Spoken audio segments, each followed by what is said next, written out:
Hello everyone, welcome to Sarkari Study Point. Students, this is the most awaited video for PSPCL exam, that is the past year paper for revenue accountant. So, let's begin. First question, for the purpose of calculating tax exemption for HRA under Income Tax Act 1961, salary includes. सबसे पहले तो हम देख लेते हैं कि HRA की exemption calculate कैसे होती है.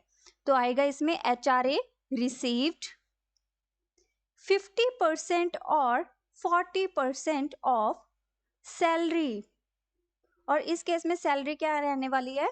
Basic salary plus DA in terms और कमीशन ऑन टर्नओवर बेसिस. और लास्ट रहने वाला है rent paid minus 10% of salary. इन दोनों ही केसेस में जो सैलरी लेंगे वो है basic salary plus DA plus commission in terms of sales. So इसका ऑप्शन जो हो जाएगा वो है 4. Option 4 is the right answer. Second question, the first auditor is to be appointed by board of directors within 30 days of the registration of the company. Next question, under the Companies Act 2013, the gap between two AGMs should not exceed 15 months. दो AGMs के बीच का जो gap है वो 51 से ज्यादा नहीं होना चाहिए.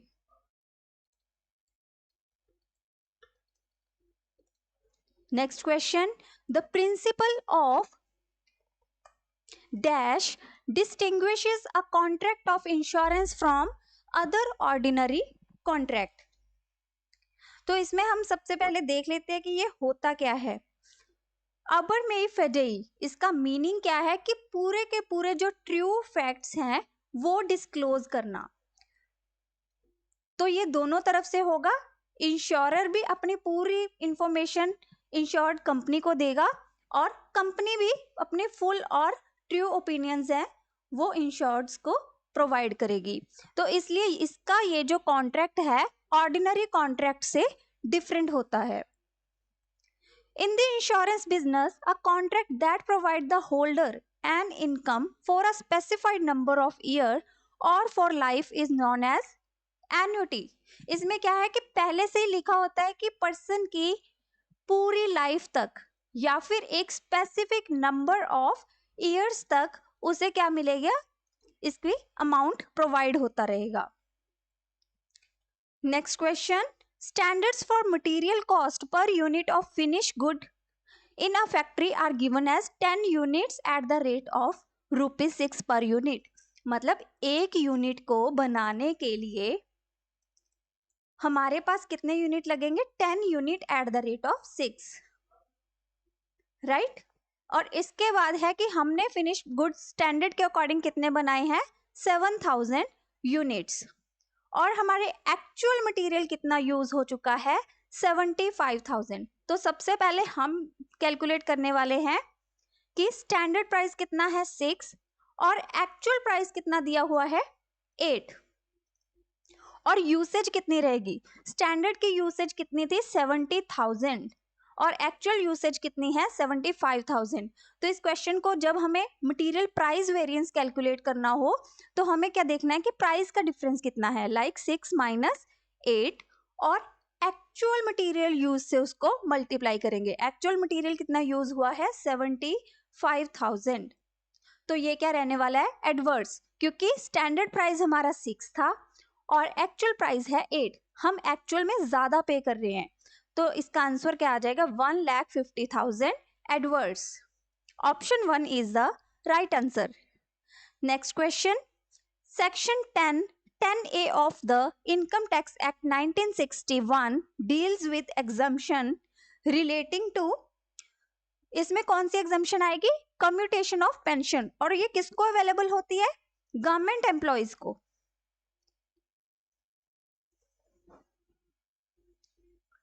Which of the following is applicable when the service receiver is located in Rajasthan and service provider in Maharashtra?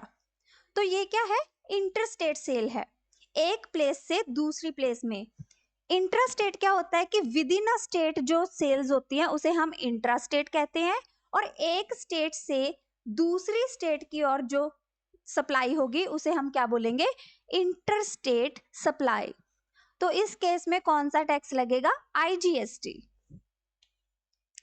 A general meeting of which type of company require a clear notice of 14 days instead of 21 days।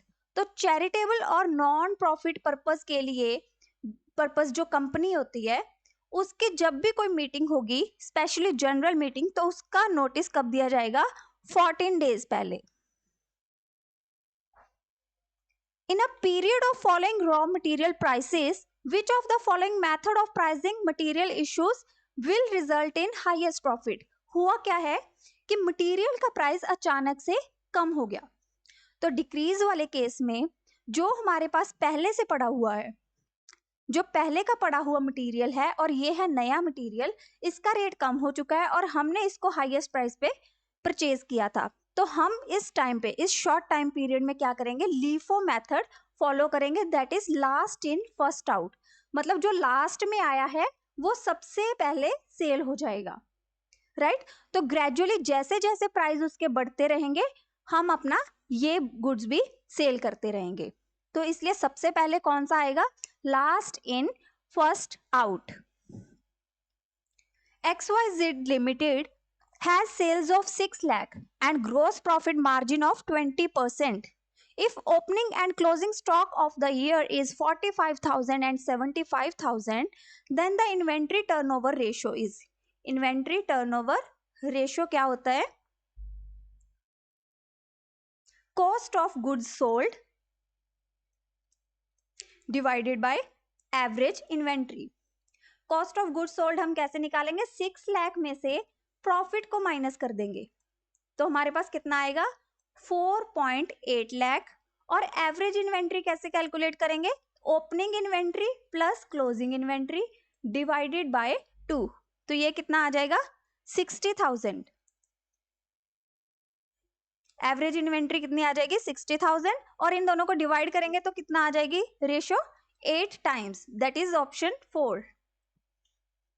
Which of the following items in an expense and debited to the revenue account for an insurance company? Insurance company के revenue account में कौन सी चीज है जो debit होगी, वो है commission. जैसे ही कोई पर्सन री इंश्योर करवाता है तो कंपनी को कमीशन पे करना होता है, लाइक जो भी हमारे बीच के मीडिएटर्स होते हैं उनको हम कमीशन पे करते हैं, तो वो क्या है, हमारा एक expense. One nation, one tax is the benefit of which of the following taxes? That is GST. Which of the following statement is true in context of one person company under the Companies Act 2013?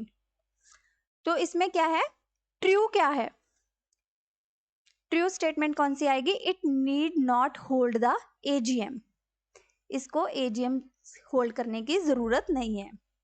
The concept of production possibility curve addresses the problem of what goods should be produced by the country।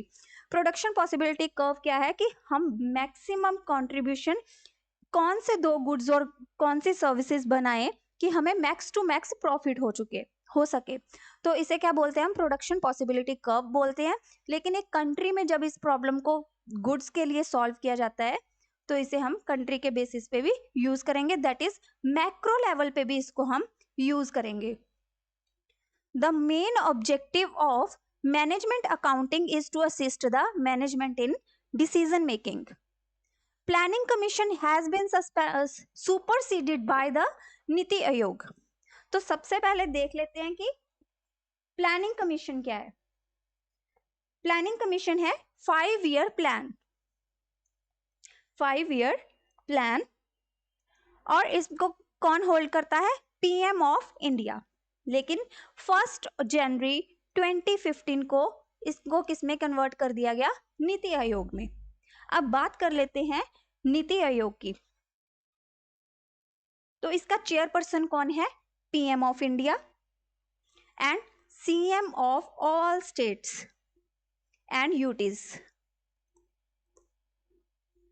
और इसका vice chairperson कौन है, सुमन vary. Next question. Which of the following is added to net profit before tax for calculating cash flow from operating activities under indirect method? Indirect method में most of हम क्या add करते हैं कि एक होता है कि डेप्रिसिएशन. ये क्या है, नॉन कैश जो एक्सपेंस होते हैं जिनको हम एक्चुअल में एक्सपेंस नहीं बोलेंगे, उन्हें हमें अमोर्टाइज करना होता है टाइम टू टाइम, तो वो भी ऐड हो जाएंगे इसमें. एक तो होगा डेप्रिसिएशन, एक होगा amortisation of preliminary expenses. Which of the following statements about proxies is true? Proxy क्या है, वोट कर सकता है, can vote on a poll.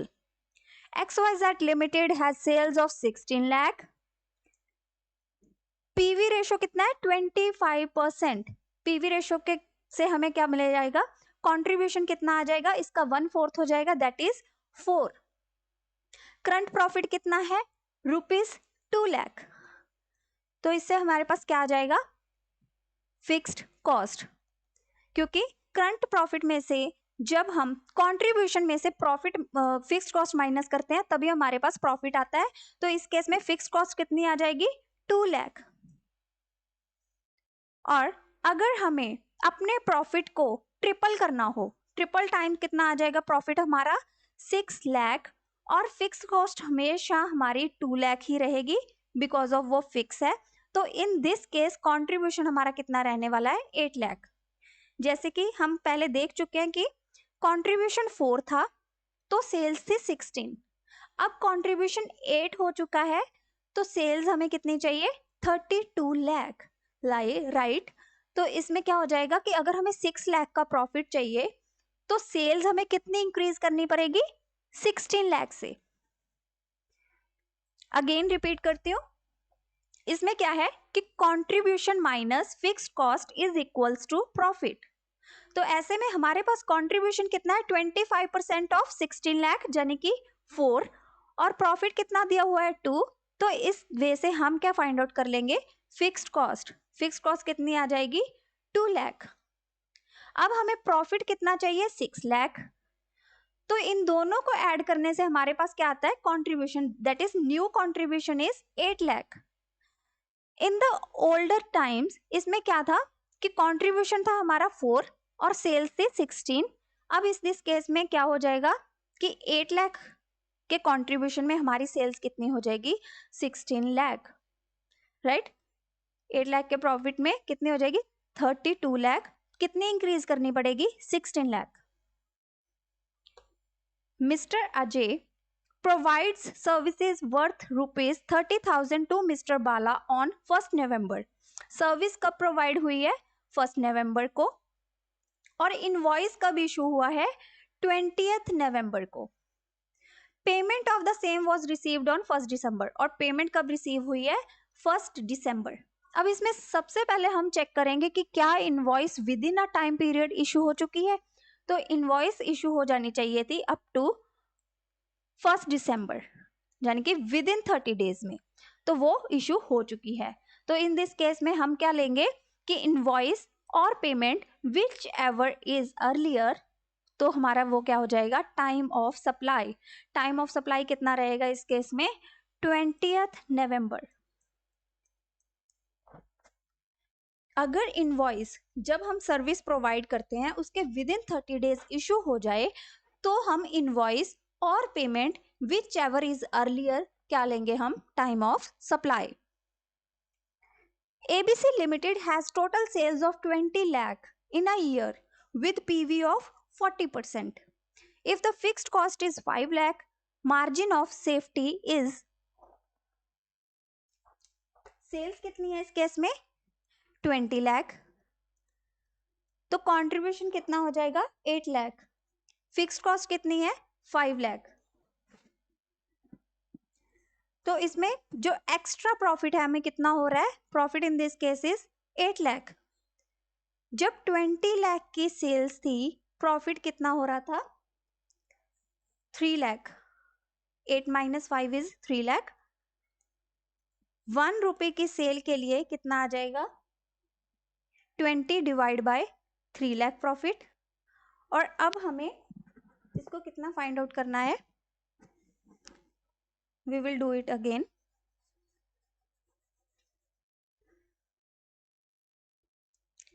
देखिए सबसे पहले है हमारे पास सेल्स 20 लाख है और इससे कंट्रीब्यूशन हमारे पास कितना आ गया 8 लाख। फिक्स कॉस्ट है हमारे पास 5 लाख और इस वजह से हमारे पास प्रॉफिट कितना आ जाएगा 3 लाख आ जाएगा। मार्जिन ऑफ सेफ्टी क्या होता है कि 3 लाख के प्रॉफिट पे हमें सेल्स को फाइंड आउट करना है, राइट। तो 8 लाख के सेल्स पे 8 लाख के कंट्रीब्यूशन पे कितनी सेल्स थी 20 लाख, 1 पे कितनी हो जाएगी 20/8 और 3 लाख के प्रॉफिट पे कितनी आ जाएगी मल्टीप्लाई बाय 3 कर देंगे तो ये कितना आ जाएगा 7,50,000, that is margin of safety. The rule of caveat emptor under the sales of goods act 1930 means that there is no implied condition or warranty that इस केस में क्या होता है कि बायर जो है वो रिस्क को बियर करता है, चाहे वो गुड्स की क्वालिटी के रिलेटेड हो चाहे क्वांटिटी के रिलेटेड हो। यही क्या बोलता है कि कन्वीट एम्प्टर क्या होता है, goods supplied under a contract for sale और ऑफ गुड क्वालिटी और अ fit for a particular purpose. यही बोलता है कन्वीट एम्प्टर कि इसमें कोई भी इम्प्लाइड वारंटी नहीं दी जाती, बायर को क्या है रिस्क बियर करना पड़ेगा। What type of marine insurance policy covers the risk to ship from perils on the sea such as act of God, enemy, fire, etc. तो इसमें क्या होता है हल इंश्योरेंस, मतलब जब भी हम शिप की इंश्योरेंस को क्या बोलेंगे हल इंश्योरेंस। कार्गो इंश्योरेंस क्या होता है गुड्स के रिलेटेड होता है। फ्रेट होता है कि हम हर बार जब भी गुड्स को इंपोर्ट या एक्सपोर्ट करते हैं हमें क्या करना है फ्रेट पे करना होता है, लेकिन ऐसे में जब भी कोई नुकसान होता है तो फ्रेट का भी इंश्योरेंस हम लेते हैं। कैटास्ट्रॉफिक क्या है कि एक सीवियर इवेंट हो चुका है और उसकी वजह से बहुत ज्यादा डैमेज हुआ है, तो उस केस में इंश्योरेंस कंपनी को क्या रहने वाला है रिस्क रहने वाला है, उसको हम क्या बोलते हैं catastrophic insurance. An intelligent and critical examination of the books of accounts by an independent qualified person is known as audit. Which of the following is an institutional factor responsible for low productivity of Indian agriculture. India में क्या है कि बहुत छोटे छोटे किसान हैं, उनके पास लैंड क्या है कम कम है, जिसकी वजह से वो लेटेस्ट जो एग्रीकल्चर टेक्निक्स है उनको अपना नहीं पा रहे हैं। तो बिगेस्ट जो रीजन है लो प्रोडक्टिविटी का तो वो क्या है size of land holding. Reverse charge mechanism is applicable when goods जो सप्लायर है वो क्या होता है अनरजिस्टर्ड पर्सन। जब भी अनरजिस्टर्ड पर्सन सप्लायर होगा तो रिवर्स चार्ज मैकेनिज्म ही अप्लाई होगा, चाहे वो सर्विस रजिस्टर्ड पर्सन को दे चाहे वो सर्विस अनरजिस्टर्ड पर्सन को दे। तो इसका आंसर क्या आ जाएगा option 4। Distinction between fixed variable and semi variable cost is required for preparing a flexible budget. Flexible budget पे आगे एक क्वेश्चन आने वाला है प्रैक्टिकल, तो उससे आपको इन तीनों के बारे में पता चल जाएगा। फिक्स कॉस्ट फिक्स रहने वाली है, variable changes due to changes in quantity, जैसे जैसे क्वांटिटी बढ़ेगी वैसे वैसे वेरिएबल कॉस्ट चेंज होती रहेगी। और सेमी वेरिएबल कॉस्ट एक पर्टिकुलर फैक्टर पे चेंज होती है, लाइक 10 to 20% अगर चेंज होता है तो कितनी वेरिएबल कॉस्ट चेंज होगी। तो इस तरह से ये कंडीशनल बेस पे होता है। तो इस तरह से हम क्या बनाते हैं flexible budget. Which of the following would be part of the auditors permanent file. Auditor की परमानेंट फाइल में क्या रहता है notes regarding significant accounting policies. Which of the following is not a part of tier 1 capital for a bank? Bank के tier 1 में क्या क्या रहने वाला है capital reserve, paid up capital, statutory reserve, लेकिन इसमें रीवैल्यूएशन रिजर्व नहीं आएगा। रीवैल्यूएशन रिजर्व मोस्ट ऑफ कौन से केसेस में होता है कि जब वो करते हैं ना कि कंपनी को किसी और को ट्रांसफर कर देना, तो उस केसेस में क्या करते हैं हम रीवैल्यूएशन रिजर्व बनाते हैं। The evidence obtained by an auditor are persuasive, मतलब जो भी उसके सामने कंडीशंस आई हैं, जो भी उनके पास फैक्ट्स आए हैं, उसके बेस के ऊपर ही उनके पास एविडेंस होता है। तो इसको क्या बोलेंगे परसुएसिव और reliable.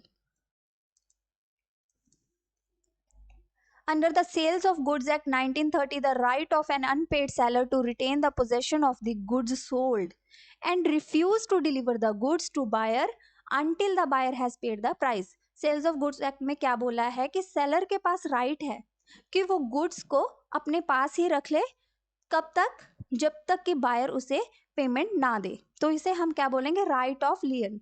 हुआ क्या कि सेलर ए ने सेलर बी को गुड्स दिए, उसने बोला कि विद इन 3 मंथ्स मैं आपको पेमेंट दे दूंगा, लेकिन अब हो कितने चुके हैं, 5 मंथ्स हो गए, लेकिन अभी तक पेमेंट नहीं आया. तो अब सेलर के पास क्या है, राइट है कि वो बायर से अपने गुड्स वापस ले ले.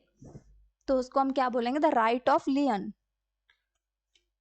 When the price of a product X falls by 20%, product X का प्राइस 20% कम हो गया और डिमांड ऑफ X कितनी राइज हुई है, 15%. अब देखना क्या है कि चेंज इन प्राइस तो है ज्यादा, लेकिन चेंज इन डिमांड है कम. तो इसको हम बोलेंगे रिलेटिवली इनइलास्टिक. देखिए ये तो हो रहा है 20% चेंज, ये हो रहा है कम, तो इसका मतलब एक चेंज तो हो रहा है लेकिन कम हो रहा है. उसको हम क्या बोलते हैं, relatively inelastic. Mister Sharma endorses a bill of exchange in the following manner: pay Mr. Varun Mehta or order on his marrying Miss Nita Verma. कि वरुण मेहता को पेमेंट कब होगी, जब वो नीता मेहता से मैरिज करेगा. This is an example of qualified endorsement that is conditional, कि एक पर्टिकुलर कंडीशन के बेस पे ही उसको पेमेंट होगी. Next question, cross price elasticity of demand is infinity only if product X and Y are perfect substitute. Example क्या ले लेंगे, जैसे कि टी और कॉफी. हुआ क्या, जैसे ही टी का प्राइस कम हुआ तो जितने भी कॉफी के कस्टमर हैं वो टी की तरफ आ जाएंगे. तो इन दिस केस कॉफी की डिमांड भी कम हो जाएगी. इसका प्राइस कम हुआ तो इसकी डिमांड कम हो गई. सिमिलरली जैसे ही प्राइस इसका कम होगा तो टी की डिमांड भी कम हो जाएगी. इसको हम क्या बोलते हैं, perfect substitute. Cross price elasticity, इसमें क्या है कि प्राइस की इलास्टिसिटी क्रॉस होती है. MNREGA aims to provide at least 100 days of wage employment. इसमें क्या है कि रूरल एरियाज को और भी ज़्यादा इस्टेब्लिश करने के लिए, लोगों को और भी ज़्यादा एम्प्लॉयमेंट देने के लिए इसको बनाया गया है. तो इसमें क्या है, 100 days of veg payment in a financial year. Mister Ajay has following receipt from his employer. ऊपर हमने देखा है कि HRA हम कैसे कैलकुलेट करते हैं, तो ये वही क्वेश्चन है. बेसिक पे है 35,000, DA है 5,000 और HRA कितना रिसीव हुआ है 9,000, और वो रेंट पे कितना कर रहा है 10,000. तो इस केस में हमें HRA के एग्जम्पशन को कैलकुलेट करना है. तो सबसे पहले लिखेंगे HRA रिसीव कितना हुआ है 9,000. और अब देख लेते हैं सैलरी. सैलरी कैसे कैलकुलेट करेंगे, basic salary plus DA in terms. तो कितनी आ जाएगी ये 40,000. ये आ गया नंबर 1 फिगर. और सेकंड क्या आएगा, rent paid minus 10% of salary. 10% of salary कितना आ जाएगा 4,000. हमारे पास कितना रह गया 6,000. नेक्स्ट है 50% ऑफ सैलरी, बिकॉज ऑफ ये मुंबई में रहता है. मुंबई क्या है, मेट्रो सिटी. उस केस में हम 50% ऑफ सैलरी लेंगे. तो वो कितना आ जाएगा, 50% ऑफ 40,000 कितना आ जाएगा 20,000. तो whichever is lower is called as HRA की एग्जम्पशन. 9,000, 6,000 और 20,000 में लोअर कितना है 6,000. 6,000 is the exemption of HRA. Complete the marginal cost equation. Marginal cost equation क्या होती है, sales minus variable cost is equals to contribution. और contribution को हम कैसे लिख सकते हैं, फिक्स्ड कॉस्ट प्लस प्रॉफिट. तो इस केस में यहां पर क्या आ जाएगा, वेरिएबल कॉस्ट, राइट. तो जो फिक्स कॉस्ट इधर प्लस में थी वो इधर आके माइनस हो जाएगी, सेल्स माइनस वेरिएबल कॉस्ट. और यहाँ पे जो वेरिएबल कॉस्ट है वो उधर जाके प्लस हो जाएगी, वेरिएबल कॉस्ट प्लस प्रॉफिट. तो ये बन जाएगी marginal equation. Which of the following statement is true in the context of income tax act 1961. कौन सी ट्रू है, जो हाउस प्रॉपर्टी का लॉस है वो सेट ऑफ हो सकता है against the income of speculative business. At a general meeting of a company, a matter was to be decided by a special resolution. Out of 40 members present, 10 members abstained from voting and 6 were found to be invalid. Total member कितने थे? 40 थे. उनमें से 10 members को रोक दिया गया, voting नहीं करेंगे, और 6 members क्या थे? इनवैलिड थे. तो टोटल वोट्स कितनी रहेगी? 40 वोट्स. अब स्पेशल रेजोल्यूशन अगर पास करना है, हमें कितनी वोट्स चाहिए? 75% of valid votes. Valid votes कितनी है? 24, और उसका 75% कितना आ जाएगा? 18 वोट्स चाहिए हमें स्पेशल रेजोल्यूशन पास करने के लिए. The most suitable basis for apportioning of insurance for machinery is. अब मशीनरी में क्या है कि इंश्योरेंस अगर करना है उसको किस बेस पे अपोर्शन करेंगे? Value of machines. The doctrine of ultra vires pertains to which of the following clauses in a company's memorandum of association? इसमें क्या है? Object clause. ऑब्जेक्ट क्लॉज में क्या है कि कंपनी को किस ऑब्जेक्ट के लिए बनाया गया है, हम इसमें दिखाएंगे. A firm will find it profitable to buy a product from outside. एक फर्म को क्या लगता है कि अगर वो बाहर से प्रोडक्ट खरीदेगी तो उसको ज्यादा प्रॉफिट होगा, instead of making it in house. इससे ज्यादा अच्छा है कि वो घर पे ना बनाए. वो कौन सी सिचुएशन होती है? जब सेलिंग प्राइस जो बाहर का है वो कम है हमारी वेरिएबल कॉस्ट से. बाहर से हमें 50 में मिल रहा है, और जब हम अपने घर पे बनाते हैं तो हमारी वेरिएबल कॉस्ट कितनी आती है? 70. तो बेटर है कि हम बाहर से ही परचेज करें. Which of the following is a case of labor efficiency variance? Labour की एफिशिएंसी के ऊपर किसका इफेक्ट पड़ता है? पुअर वर्किंग कंडीशंस का. The facility of remote e-voting shall remain open for. Minimum कितना रहने वाला है ओपन? ये 1 डे, और मैक्सिमम कितना है? 3 days. एंड 5 PM कब क्लोज हो जाएगा? It closes on 5 PM on the day of general meeting, right? तो इसका आंसर कितना आ जाएगा? At least 3 days. Which of the following is the most reliable audit evidence? सबसे रिलायबल ऑडिट एविडेंस क्या है कि हम डेटर्स को जाके खुद कंफर्म कर रहे हैं कि उनका बैलेंस कितना है, राइट? इससे ज्यादा ऑथेंटिक एविडेंस नहीं हो सकता. अ red herring prospectus is.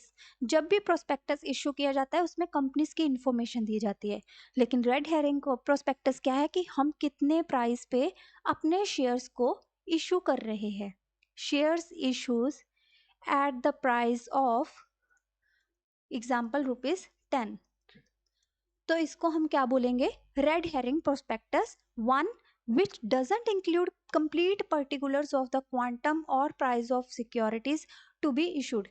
completely नहीं बताया जाता, लेकिन ये बताया जाता है कि हम इशू कर रहे हैं. Under the Companies Act 2013, the number of members for a private company is limited to 200. Maximum कितने हो सकते हैं? 200 हो सकते हैं. Which of the following items represents agriculture income under the Income Tax Act? Sale of income from sale of sapling. Sapling क्या है कि बहुत छोटे छोटे छोटे छोटे पौधे हैं, वो उगाए गए हैं, उनकी सेल की जा रही है ताकि उन्हें बिगेस्ट लेवल में बड़ी लैंड में जाकर उन्हें हम सीड्स को सॉ कर सके. तो इसको हम जो इनकम इससे आती है इसको हम क्या कहते हैं? Agriculture income. A customer depositing money in a bank has to fill a pay in slip. Goods and service tax is one of the biggest taxation reforms in India in recent times. XYZ Limited has a factory. देखिए हमने last question किया था ना पीछे से, जब मैंने आपको बताया था कि प्रैक्टिकल क्वेश्चन आएगा आगे, ये उसी के ऊपर बेस्ड है कि कंपनी जो है, एक फैक्ट्री जो है 75% कैपेसिटी पे काम कर रही है, उसकी वेरिएबल कॉस्ट कितनी है? 2800. सेमी वेरिएबल कॉस्ट कितनी है? 3240. और फिक्स कॉस्ट कितनी है? 1920. अब हो क्या रहा है कि जो सेमी वेरिएबल कॉस्ट है वो कितनी राइज होगी? 10%. कब? जब वो 75% से 95% की कैपेसिटी में जाएगी। हमें बजट कितनी कैपेसिटी के लिए बनाना है? 90% कैपेसिटी के लिए। तो सबसे पहले अब हम रिवाइज्ड वेरिएबल कॉस्ट कितनी आ जाएगी? 90 डिवाइड बाय 75 मल्टीप्लाई बाय 2800, 3360, और फिक्स कॉस्ट फिक्स ही रहने वाली है, वो आ जाएगी 1920। सेमी वेरिएबल कॉस्ट कितनी है? वो 10% इंक्रीज होगी। 3240 प्लस 324 कितना आ जाएगा? 3564। इन तीनों को ऐड करेंगे तो हमारे पास कितना आ जाएगा? 8844 is the right answer. Setting materiality level for auditing is done at the stage of laying down of audit plan. जब हम audit plan बना रहे होते हैं तभी हम ये बता देंगे कि कौन सा materiality level है, किसको हम material मानेंगे. Which of the following terms means that the principle of law which has become settled by a series of earlier decision is binding on the courts and not be disturbed? हुआ क्या है कि इससे पहले बहुत सारे cases जो हैं कोर्ट में सॉल्व हो चुके हैं, उनके जो है डिसीजन आ चुके हैं, तो उनका जो अर्लियर जो केसेस हो चुके हैं उनका डिसीजन आज के किसी केस पे एप्लीकेबल होना, उसको हम क्या बोलेंगे? Doctrine of stare decisis. Under the reverse charge mechanism, the liability to pay GST is on the recipient of goods or services and not on supplier. Reverse charge mechanism में liability किसकी है GST पे करने की? वो है recipient की. Dash is a compliance audit. Secretarial audit is a compliance audit. A factory employs 20 units of capital. Capital कितनी है? 20 यूनिट्स. लेबर कितनी है? 150 units. When this number increase to 40 और 300 रिस्पेक्टिवली, प्रोडक्शन कितनी इंक्रीज हो रही है? 3000 से 4500. देखिए हमने कैपिटल 20 लगाते थे, उसको इंक्रीज कर दिया 40. लेबर थी 150, उसको इंक्रीज कर दिया 3000. लेकिन पहले हमारी प्रोडक्शन हो रही थी 3000 और अब हो रही है 4500. तो इस केस में इसको हम क्या बोलेंगे? रिटर्न टू स्केल क्या है? डिक्रीजिंग है. डबल हमारी ये क्या हो रहा है? डबल. और ये हो रहा है 50%, राइट? तो इसको हम क्या बोलेंगे? Decreasing. Plant utilisation budget is an example of functional budget. When a company issues new debentures with a pari passu clause, it means that pari passu clause क्या कहता है? कि सबको इक्वल राइट्स हैं एंड सबको हम इक्वली ट्रीट करेंगे, right? तो उसको हम क्या बोलते हैं? Pari passu clause. There is no difference between the new and existing debentures as regards security, and in the event of bankruptcy both will be discharged proportionately, right? तो किसी के भी राइट्स को हार्म नहीं किया जाएगा, सबको इक्वली ट्रीट किया जाएगा. Which of the following asset is not accepted for the maintenance of SLR by a bank? That is bank guarantee. तो बैंक गारंटी क्या है? ये एक इंटेंजिबल एसेट है, और जब हम SLR कैलकुलेट करते हैं तो हमें क्या चाहिए होती हैं? Tangible assets. Under Section 121 of the Companies Act 2013, every listed public company is required to prepare a report on each AGM. जो भी जनरल मीटिंग होगी उसके लिए हमें रिपोर्ट को प्रिपेयर करना है. ये कौन से सेक्शन में है? Section 121. Section 44 ADA of the Income Tax Act 1961 refers to presumptive taxation scheme for small taxpayers having income from profession if their total gross receipt do not exceed. तो इसमें क्या है कि हम क्या लेते होते हैं? 50% ऑफ ग्रॉस रिसीट्स इसको हम कैलकुलेट करने के लिए लेते हैं. लेकिन अब ग्रॉस रिसिप्ट कितनी होनी चाहिए? 50 लाख. बट अगर आप 95% ऑफ द रिसीप्ट्स बैंक के थ्रू रिसीव करते हो तो ये 50 लाख की लिमिट कितनी हो जाएगी? 75 lakh. XYZ Limited has sales of 9 lakh with a gross margin of 1/6 of sales, right? Sales कितनी है 9 लाख और मार्जिन कितना है 1/6 that is 1.5 lakh. Cost of goods sold कितना आ जाएगा 7.5 लाख। ओपनिंग स्टॉक कितना है 45,000। इन्वेंट्री टर्नओवर रेशो है 8 टाइम्स। इन्वेंट्री टर्नओवर रेशो हम कैसे फाइंड आउट करते थे COGS cost of goods sold को एवरेज इन्वेंट्री से डिवाइड कर देते थे that is 45,000 plus closing stock divide by 2। तो इस केस में COGS कितना है 7.5 लाख और ये ऊपर 2 मल्टीप्लाई में चला जाएगा और टर्नओवर कितना दिया हुआ है 8 और ये 8 इधर डिवाइड में आ जाएगा माइनस आ जाएगा 45,000। इसको क्या करेंगे कैलकुलेट करेंगे हम तो हमारे पास कितना आ जाएगा 1,42,500। अगर आप चाहते हो कि मैं इसको कैलकुलेट करके दिखाऊं तो देखिए 7.5 इंटू 2 ये कितना आ जाएगा 15 लाख। 15 लाख डिवाइडेड बाय 8 ये कितना आ जाएगा 1,87,500 और इसमें से माइनस हमने कितना करना है ओपनिंग स्टॉक दैट इज 45,000। तो हमारे पास आंसर कितना आ जाएगा 1,42,500। Which of the following is not true regarding a partnership agreement. Sharing of profit is a conclusive test of partnership. मतलब अगर आप प्रॉफिट शेयर कर रहे हो इससे ही पता चलता है कि पार्टनरशिप है। No it's not true. The purpose of partnership must be carry on some business. Each partner is both an agent principal for himself and others. Existence of an agreement between 2 और more person is essential. Right तो ये तीनों है true और ये है not true. Which of the following is not recognized as a negotiable instrument act section 13 of negotiable instrument act 1881। तो इसमें तीन ही है चेक बिल ऑफ एक्सचेंज और promissory note. Letter of credit कब होता है जब हम इंपोर्ट और एक्सपोर्ट करते हैं दैट इज एक्सिम।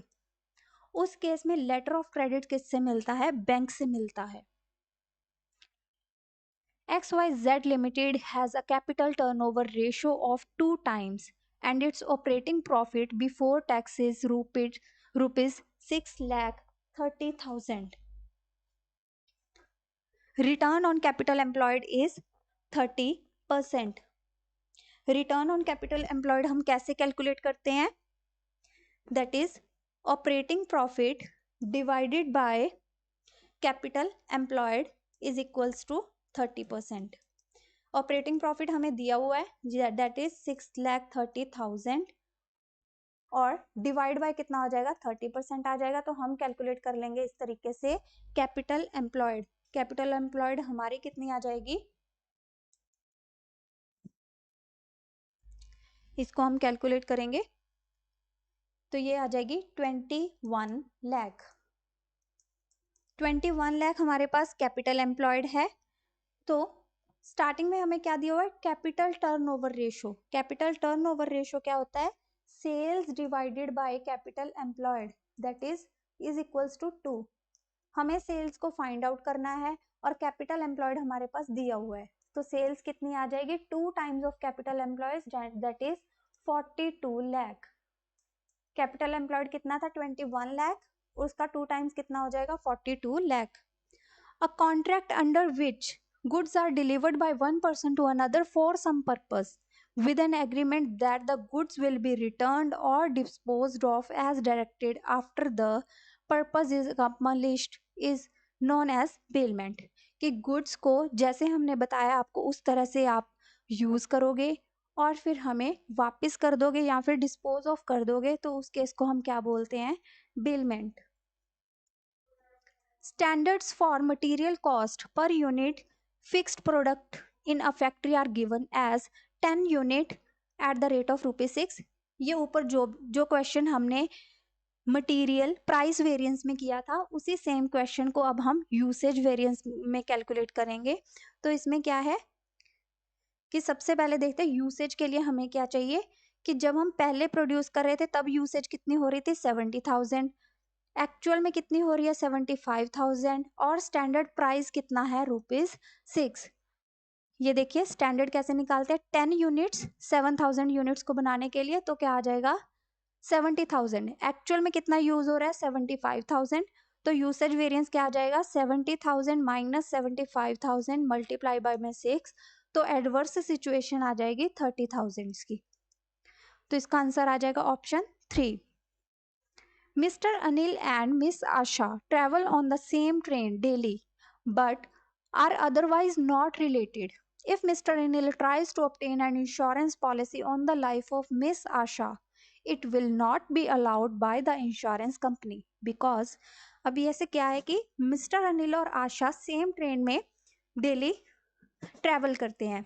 अब मिस्टर अनिल चाहता है कि वो मिस आशा के नाम पे क्या करे, इंश्योरेंस पॉलिसी ले ले, लेकिन वो नहीं ले सकता बिकॉज ऑफ दोनों के बीच कोई रिलेशन नहीं है।